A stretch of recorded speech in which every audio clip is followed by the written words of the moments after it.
طالبانو اماراتو ته د زده کړو لپاره د لسګونه افغان نجونو ورتګ مخنیوی وکړ.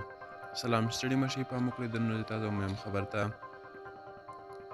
له زده کړو سره د طالبانو د دښمنۍ پر دوام د دغې ډلې جنګیالیو نن چهارشنبه هغه 100 افغان نجونې چې د یو عرب سوداګر په مالي مرسته د لوړو زده کړو لپاره متحده عربي اماراتو ته روانې وې د کابل له هوایي ډګره راګرځولې دي.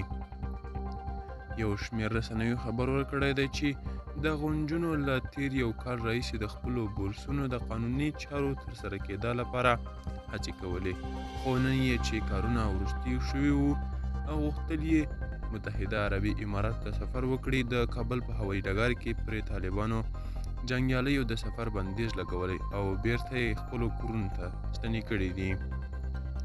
راپورونه وکاږي چې دغه افغان نجونې چې د یاد عرب سوداګر د البتور مرستندویه بنسټ په مالي مرسته د دوبۍ پوهنتون ته تللې، د محرم په توګه یې ورونه او پلرونه ته هم د اماراتو ویزې اخیستل شوې وې او هغوی ورسره یو ځای سفر کوو. دا اوس هم د کلی خبر تر بیاخې چارې ښه وه.